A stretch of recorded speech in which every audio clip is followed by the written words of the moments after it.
Hi everyone. Welcome to Fireplace Conversations featuring Monroe Lemay. We're very excited about this new adventure that we are on here at the Buchanan Area Senior Center. My name is Diana Smuda. I am the program coordinator, and we are very happy to have you with us today. If you're watching this, we do appreciate it. Please give us a thumbs up, give us a comment. Feel free to message me if you have any questions, or if you prefer, you may email me at diana@thebasc.org. That is DIANA@THEBASC.org.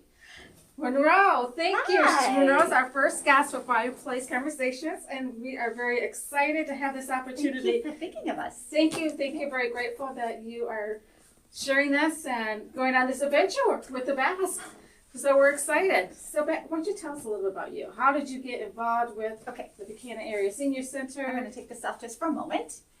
Actually, I thought about this the other day and how I started to work here, or how I heard about this job, which was your job at the time. Yes, program coordinator. And I realized that when I was at the chamber, I used to do the newsletter for the Senior Center. So really? The chamber did the newsletter? I did.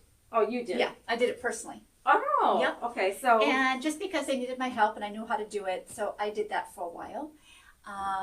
And then after I left the chamber, I still did it. So that's how I found out that they were looking for someone. And I thought, well, I was working somewhere else and it wasn't really what I wanted. And I thought, this is exactly, I knew who the seniors were. I had been to the senior center, the old one and the new one, and I thought, I would love to work in this environment. So that's when I had applied. Oh my gosh. Yep, got the job. I was really happy to get the job. And it's just really for me. I really enjoyed that part of it. Right, so you like talking with the seniors, getting to know them. I love talking with the seniors and didn't realize, actually when I became an executive director, which was 2 years later, because Alice Hopkins had retired, and they decided to let those who were working here hire within if they wanted to, and we all applied, those that wanted the job, and I did apply. But I never realized, I was really disappointed at first because I really missed the program coordinating, simply because you're on a daily basis out there with all of the seniors, and I enjoyed being with them, but didn't realize until I was the executive director that you actually get to know them each differently. What was on the surface before, because I was just walking by in the hallway it was small talk. But then as an executive director, I got to be one-on-one with them in the office when they had issues about certain things, or if they needed to talk about bereavement, or if they needed help with taxes or Medicare. That's something that as an executive director, I got to do. So I got to know all these seniors that I would see playing cards and stuff on a much more deeper level. And that actually was when I realized I like this part of the job better. So connection is very important to you. Connection is important to me. I love stories. Oh. I think that all of our seniors have amazing stories. But on the surface, you don't get that as much unless you come to the programming and you listen to them talking, if they are the ones. Like what you're doing here, I think is fantastic. Thank you. We're because very excited. Once you're done with the board and with the staff, then you start talking to the seniors. Yes. And that is something that I really enjoy, is getting to know seniors and because I think that's what makes a town, is the seniors. So, yep, that was really great. And then when I left as executive director, I left to take care of family, but I really missed it. And there was an opportunity to get on the board. And so for the last 2 years, I was board president. Yes, very successful board president. Thank you. It gave me a lot of insight simply because I had the history of knowing how things were done. Yes. So that's another aspect. Here, what is nice is that I get to make decisions. Whereas as an executive director, I got to do all the work. But we have a great rapport with our board. We have a fantastic board, very diverse. So we're getting a little bit of everyone. We have younger people on the board. We have older people. So I think it's really nice to be able to sit down and talk about what's best for our seniors. And that's about it. I am now just on the board because we have our 2-year limit for being president, which I think term limits are really good because it gives another direction of the board to go into with a new person. It helps it grow and It helps it grow. You Nourish. get new ideas, Yes. fresh ideas, different cultural scenes, and I think that that's really quite important with all boards, that we never stay stagnant in one place. So. It's important not to stay stagnant, to be quick growth and moving. We are here to move, we're Yes. here to grow Mhm. and expand. And here at this BASC, we have really done a lot. Adam, our executive director, I'm sorry. no, Let's it's do this. okay. We're figuring this out, so please, Being safe.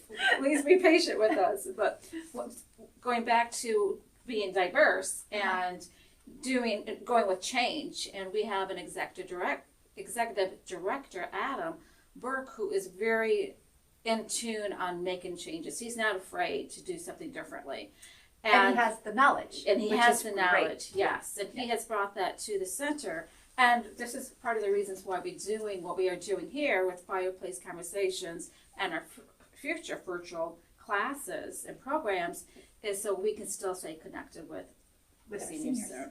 So And going with the community. right, Yeah. yes, and with the community. So going back to what you were saying, it's so important for us to keep growing, and sometimes it is having a new person step in with Yeah. fresh ideas. Mm-hmm. So, but we are so grateful for you. Oh my Thank gosh, you. I have she's fun. wonderful. Yeah, She fun. is. Yeah. She makes us laugh, and she encourages us, empowers us, offers suggestions, and has our back. So she's really great. So I'm so glad you're on the board. Thank Yay. you. Yeah. I'm Glad really to be happy here. about that. Mm-hmm. And so, but how long do you think the whole time was from being a program? About 8 coordinator? years. Okay. Yes. So 2 she's- years program, 4 years like executive director, and then I would say the last 2 years as board member. So we're very lucky. Thank Thank you. you. Thank Yeah. you. So going to like when you were growing up, and you have a story. So, how was your growing up? And I'm going to let you go on from there. Okay. And what did you, when you was younger, what did you want it to be? How does it, you think with the cultural, did that change things? Or did you knew from the very beginning some of your passions? Yeah, I think I did actually. I grew up the youngest of 15 children in a really, really large family in Grand Rapids, Michigan. Oh, okay. Yep, we were all born there. Our background, I'm real big on backgrounds and where we come from. So my mother was Lebanese and Syrian, and my father was French Canadian Okay. and British. So we had a lot of, really didn't grow up knowing my father's side of the family, but we did know my mother's side. With her, did she migrate over to the States? No, her grandparents did. Yeah, so her grandparents were from Syria and Lebanon. And her father had immigrated from Lebanon. Okay. So they still had that cultural, the same, where you grow up with Arabic food and you grow up with the culture of the Middle East. They spoke Arabic at home growing up, but we didn't know that. Okay. By the time we grew up, our grandparents had already passed and we didn't have that language Okay. moved down. But what was nice about it, we grew up, my parents were both very big into civil rights. Oh. They were civil rights activists in the 60s. Okay. And so we were a very large white family that grew up in a black community. In Grand Rapids? In Grand area? Rapids, Okay. yep.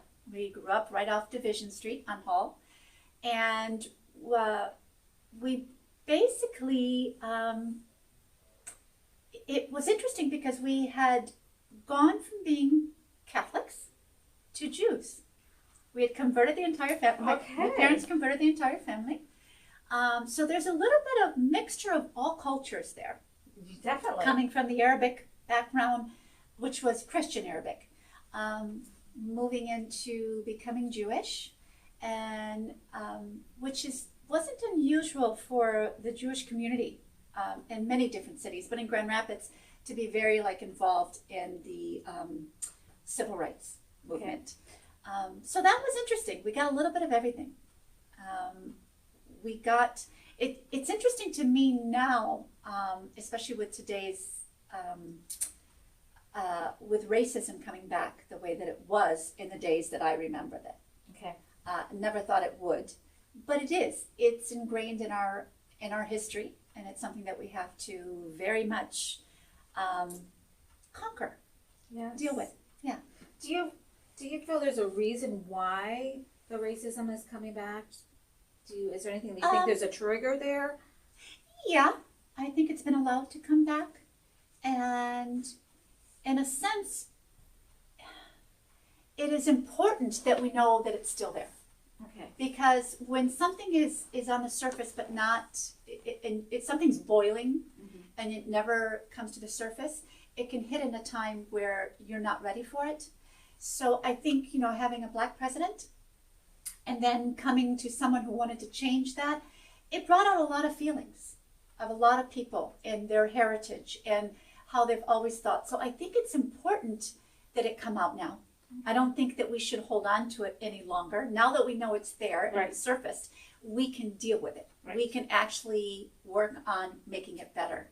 I think that it returns every so often, even anti-Semitism. After World War II, it got much better.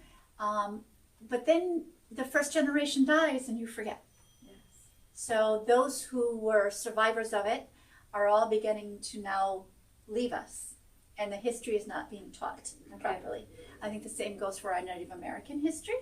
We do not spend enough time on that, and this is a good time to basically, when it happens, there is a silver lining for everything that happens, I think, and this is for us to wake up and say, okay, now, this is happening. We know that we worked really hard on it not to be there, so let's work now on knowing who you are, knowing who I am, and then you know who to address. Yes. And how to teach.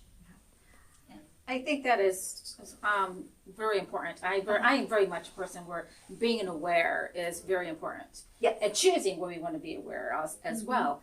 And when we let a piece of history die, and then like you said, when these people who lived through this, being the Holocaust, slaves and the Holocaust, and they are now dying off.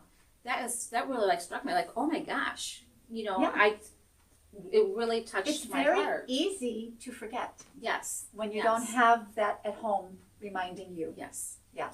So speaking of that, when I was 6 years old, we moved to live in Israel on a kibbutz. Oh. So I was very privileged. I grew up without grandparents, and that was hard for me because everybody else around me had grandparents.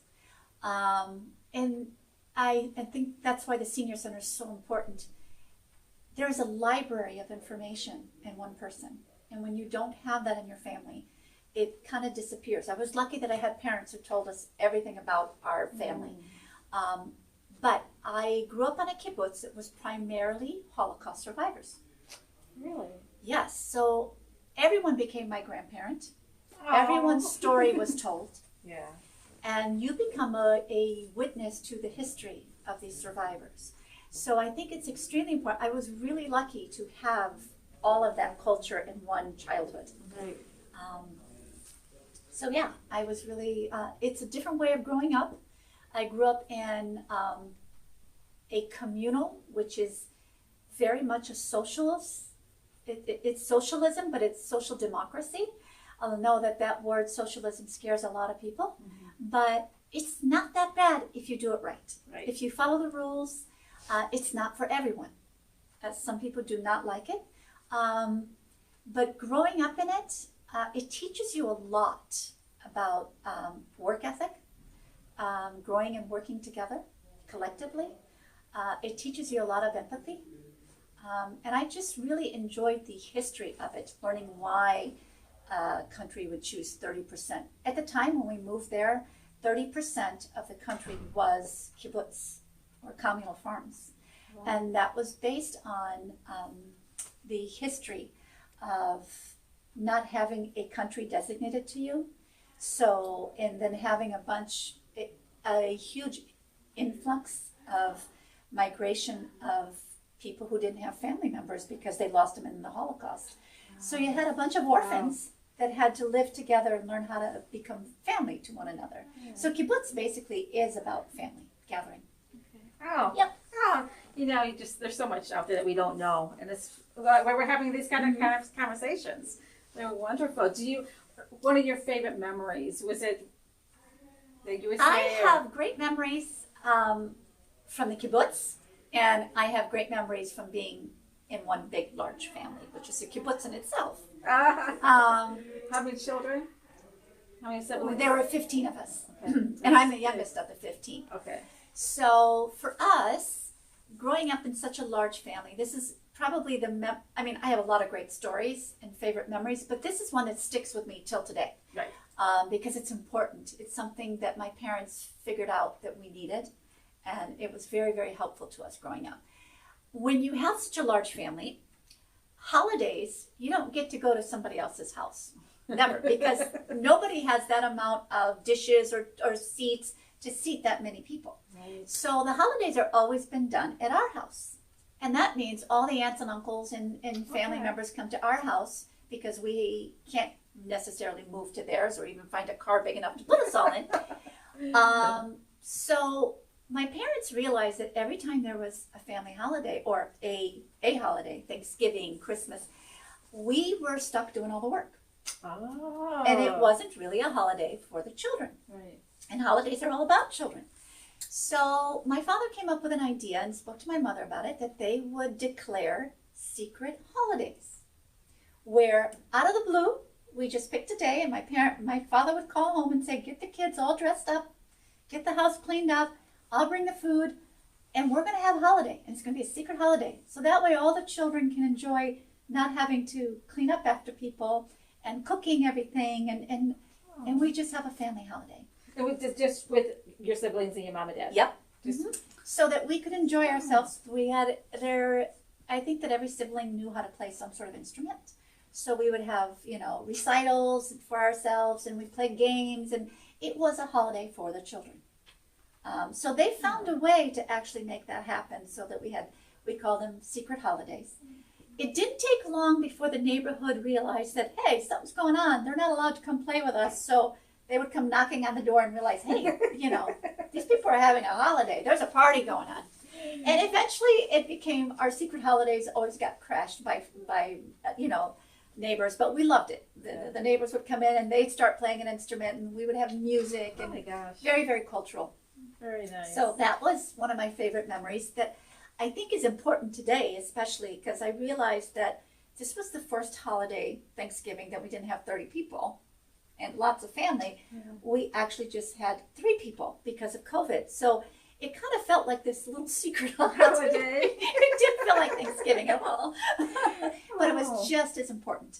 It was just as meaningful when you sometimes realize, the children are not really getting what they need to out of this holiday, and it's not fun for them. So let's make something special. Yeah. So we even based our family Facebook page on the secret holiday. Oh, really? Yep. So it's just the immediate, it's not cousins and stuff, it's just the immediate siblings and their children. A connection again. Yeah. I love that. Oh my gosh, that is a beautiful story. And what I like is that we have different ways of celebrating, and we have different ways of working through the pandemic. How we are used to doing things, we can do things differently. And sadly, we are not able to be with our friends and families like we have had in the past. But I hope this is an inspiration of sharing that even though it's not what we're used to, it's not what we want, but there is an opportunity for us to still have joy, even if it's just with you and your spouse, or you and your family. Thanksgiving, I just shared it with 3 people, my dad and my daughter and I, and my other daughter was gone, and my sister decided to spend time, just her and her husband and her son. So we really isolated. We've been social distancing and isolating. Yeah. And it was really nice because I had one-on-one conversations with my dad. That you've never had before, because it's all... Yes. So I was asking him about his heritage. I was asking him about his grandparents, and he's really, my mom has passed, bless her, but he was very close to my mom's side of the family. They married very young. He fell in love the first time he saw her, did not meet her until afterwards. And when he saw her in school one day, he made sure that he sealed that deal. He sealed that deal. Yeah, he was in church and said, I'm going to marry that girl. And she never went back to that church. But this is not my story. Yeah. But going back to, so having the opportunity to have that conversation asking those kind of questions. So take this time, even if it's on the telephone, if you're doing Zoom, or if you're doing any kind of interaction, just take that time to have those one-on-one conversations. Record them if you like. But Get the history. Get the history, yeah. It's really exciting. And not only to receive it, but to listen and to watch the person tell you the story. That's really interesting. So thank you. Yep. And Absolutely. just sharing that to play it forward. Mm-hmm. So you and what did you want to do when you were a little girl? You know, I've always wanted to be a writer. I love books. Oh. I always wanted to be a writer and do the actual drawings in the Illustrating? book, illustrating. And I wanted to be a teacher. So I figured writer can come later. But I always wanted to be an art history teacher. And I actually went to college for the art history. Oh. Yep, I just never finished college. Okay. But that was my degree. That was my dream, was to become an art history professor. So I have all the knowledge, but I don't have the degree. But let's talk about, you did kind of take that knowledge you had and moved to New York as an adult, right? Young adult. I worked as an art dealer, and I worked I represented artists in their studio. I also had a gallery for a while, and I worked in a gallery. So yeah, I did go into the arts. My family is all very much, my father was an artist, a really good one. Yeah. And he was internationally known because he had both his stuff in Israel and then Europe, of course. Israel is very close to, when you're selling something, it's so close. So a lot of Europeans come to the country and they buy things. So yeah, he has really good art. All of my brothers I have 2 brothers who are musicians and 3 brothers who are in the arts. We're all photographers, sculptors, painters. Mm-hmm. And then I have a bunch of sisters who are amazing artists. So I learned the history part of it because I'm into history, genealogy, history, whatever. But they all took on the actual drawing part. Wow. I have one sister now who's recently moved in about a year ago. And she, out of the blue, just started making these amazing hats, and she does fashion. So they're all extremely talented. My mother was a fantastic artist. She did like embroidery, but it was done Arabic style. Oh. Yeah. So she has beautiful tapestries that we're all holding on to, not wanting to give up anything. But so the entire family is full of artistic, whether it be dancing or music, or a lot of actors in the family, a lot of music in the family among the grandchildren and great-grandchildren. So yeah, I'm jealous. Talented family. I wish I could play an instrument. Me That's too. so good about I it. played 3, but I wasn't good at either one. So what do you do then in your free time? If you haven't, I know that she's been very active. She might be taking a breather right now. My favorite thing to do in my free time is, because I love genealogy and family, I make books. You make books. I do books. Yeah, look at all this stuff. Oh. I make books for seniors and for art, and So you're doing the writing? I do the writing. Well, here's the thing. Let's say for my mother, now is 88 years old, and she has 60 grandchildren and great-grandchildren. Oh my goodness. What's And of course 15 kids. It's hard for her sometimes when I say like a name, so-and-so has a birthday today. Oh. Well, who does that person belong to? Because the memory is challenged now. Right. So we did a book that basically gives you every family member and their children. Oh. And then I wrote to them and said, write something to Grandma. So each one has something. It's a history of my mother, and every grandchild is represented. So that way, if we're talking about something, I say, here, Mom, that's so-and-so. Can you turn that glass so Yes. we can see? Mhm. See, so right here is something. Oh, happy birthday, Grandma. Yep. Isn't that beautiful? Yep. So this was this year because we needed something large that she can identify with. There's Okay. so many grandchildren. We even put all of the dogs and pets in this one. Oh. Then what actually started this was just doing catalogs of my dad's artwork. But then for her birthday one year, we decided to do, each grandchild and child is going to tell a story about how they remember Grandma. Why is she so important to them? My mother. And so we did that, and she absolutely loved it. But we did it for her 79th birthday. So here comes 80, and I'm thinking, what am I going to do? I should have done that for the 80th. So I asked my mom, what would you like for your 80th? She goes, I want a book. Oh. And I said, Mom, we already did a book. She goes, no, this time I want the children to tell me what they think and tell me stories about their relationship with my husband, their father. So we have a history.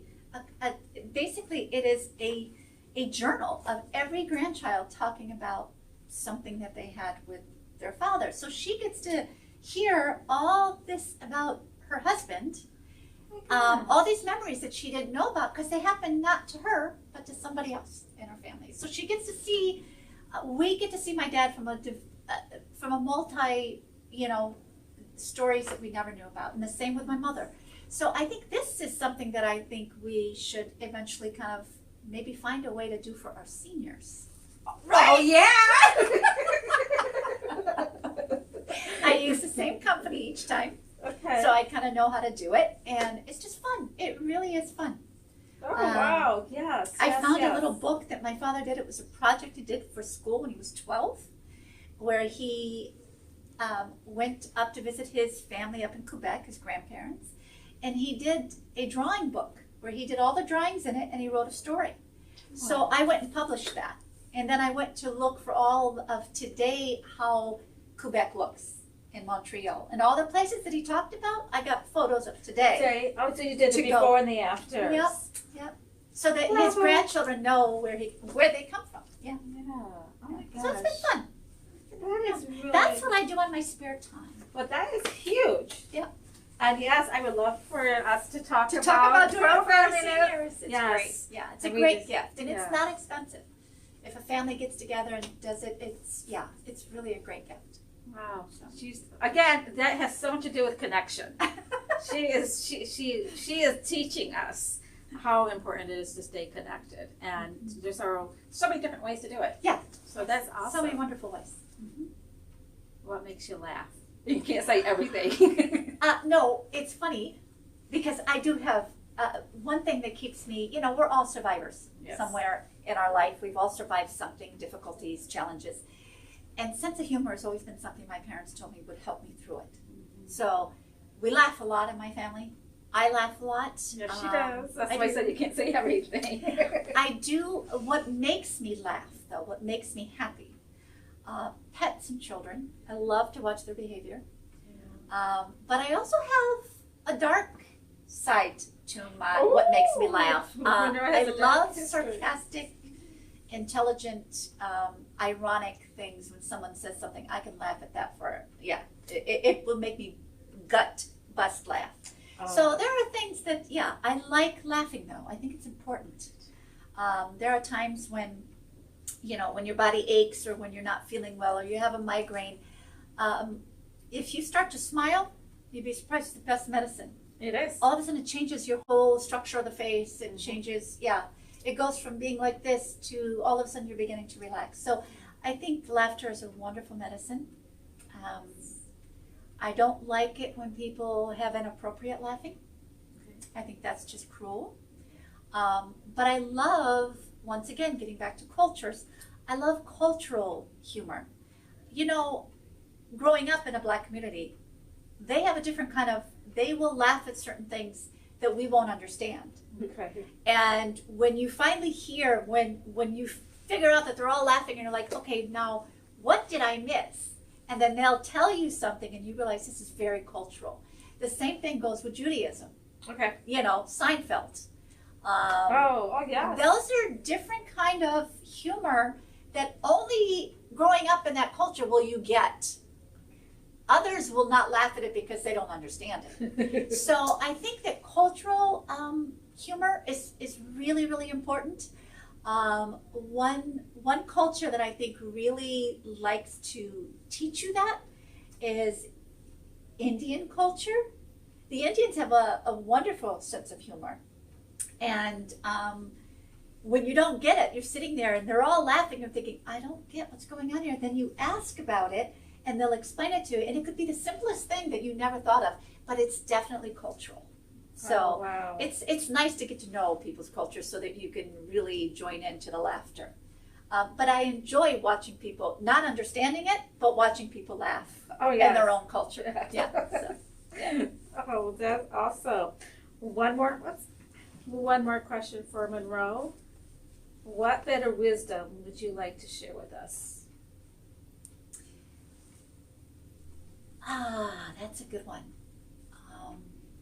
It's something that I've been practicing lately, that I've just began to really, really understand once I've turned into my 50s. Finding the common denominator. Oh, It is really important to remember. I remember someone said to me once that they're very jealous, that everything comes so easily to me. And I thought to myself, wow, they really don't know me. Because I stay up all night long, worried about things. I'm nervous all the time. I'm one of those people that has to have everything perfect, or I think that I haven't done it right. I think that before we start to envy someone, we better get to know them and realize that if we're going to envy that, we have to envy their nightmares. We have to envy everything that goes along with them, their pain, their sadness, their depression if they're going through it. But a lot of times we don't see on the surface of someone, because in public we're always complete. We look complete. But so finding the common denominator helps you do that, helps you understand a person. A good example would be, recently, about a year ago, I met a young woman. I heard of a young woman, and she was the nurse taking care of my mother's brother who has Alzheimer's, and he was in a home here in Buchanan. And he told me about this woman that was an Arabic woman who was like being at home because she would bring him food, and he's Lebanese and Syrian.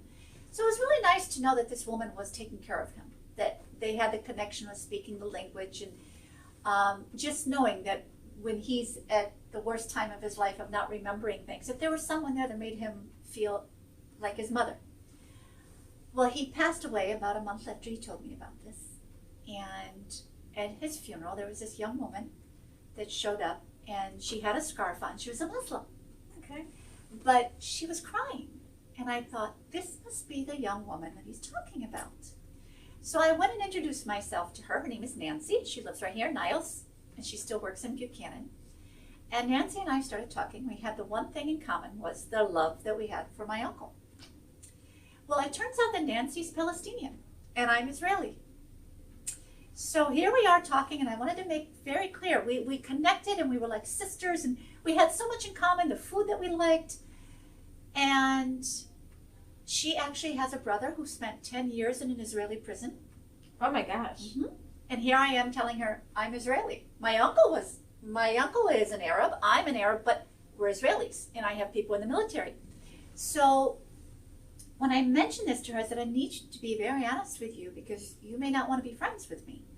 And she says, but it doesn't matter, because we're family and we have something in common.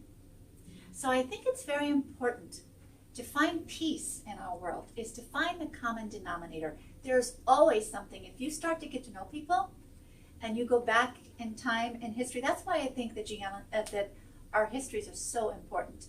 You will find something that you both have in common. It may not be your culture. It may not be, there's so much destruction. There's so many, especially now with the elections. Yeah. I think it's important to realize that if we study other people's cultures, if we open up to them, tell them something about ourselves, they may find that they have something in common with us.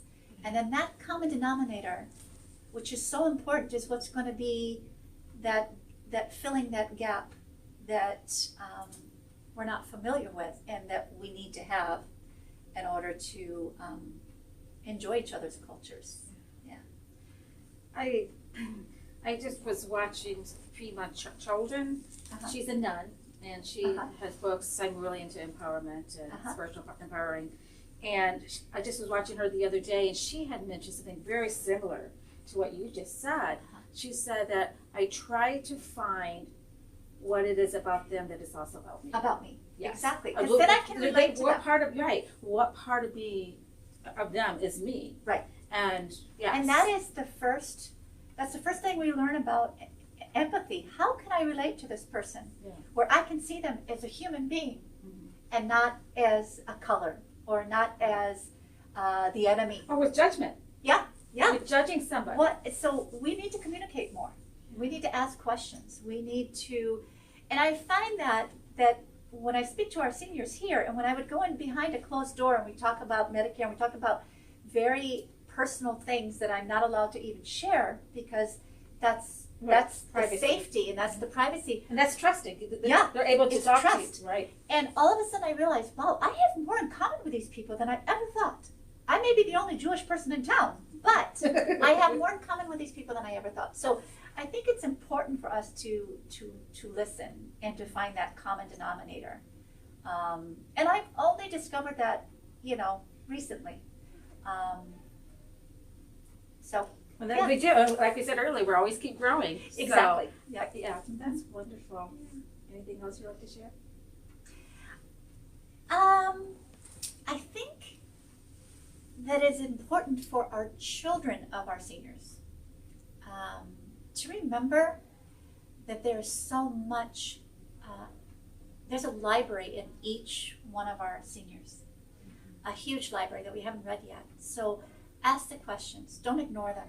Don't dismiss the fact that we've heard this story before. Listen to the story over and over again. When we were kids and we told the same story because we discovered it and we just kept repeating it until we knew it ourselves and our brains took that on. Our parents listened to us. So we need to do that to our parents. I think we owe that to our parents. And we become better people when we do that. Yeah. We really do. Our children become better people because they become better to us. If they see us taking care of our parents, they will take care of you. Yeah. That's all I have to say. Thank you. Oh This my was fun. gosh, this was such a blessing. I'm so grateful. And it's so nice and warm. It is very nice and warm. And it's just very cozy. Well, so lucky that the senior center has a fireplace. So and have this wonderful setting. We are able to use different places. We've been using the garage when we were able to have classes for our exercise classes out in the garage. We have the exercise room, the library. We hold book clubs. When we're up and going, we don't know what's going to happen. But I just want to say thank you for joining us for Fireplace Conversations featuring Monroe Lemay. Stay Wonderful. safe. Yeah, stay Wear safe. your mask. Stay safe. Wear masks, We stay need safe, you. social distance, and take some time to isolate. I just can't. For me personally, I am doing that, and just Please feel let it's us know. important. If it gets too much and you need someone to talk to, call the senior center. We will set you up with Yes. someone to talk to. Yes, we do have Compassionate Callers Club, which calls people who are living on their own and they need to have some kind of interaction and checking in on you, making sure you're fine. So please call it, and always feel free to call me. Just ask for Diana. I'm here. I even call some of the patrons once in a while to say, hey, I know you're going in for this. Just checking on you. So we do take you and the connection and our friendships very personally, and we love you. Be safe and give us a like. This video, we're also going to be in the Buchanan Area Senior Center Facebook under videos, so you can come back and watch it over and over. We're also going to download it on our YouTube channel. We have just started that, and it's under the Buchanan Area Senior Center. So please subscribe. We do have other videos in our playlist on YouTube, and we are going to be doing more and more videos. On Monday at 10:30, that would be Monday the 7th? I think the 7th. Thank you. You might watch this afterwards, but you can go back and go into the archives and watch it. I'm going to be doing a meditation, and we're going to be focusing on breath. So I'm going to do probably 2 meditations each month, guided meditations just to kind of help you go into relaxation, to try to get that monkey brain silent for a moment, and just to be aware of our bodies and breathing and just bringing in peace and calmness into our lives. Again, thank you for joining us at Fireplace Conversations featuring Monroe Lemay. Have a blessed day, everyone. Thank you.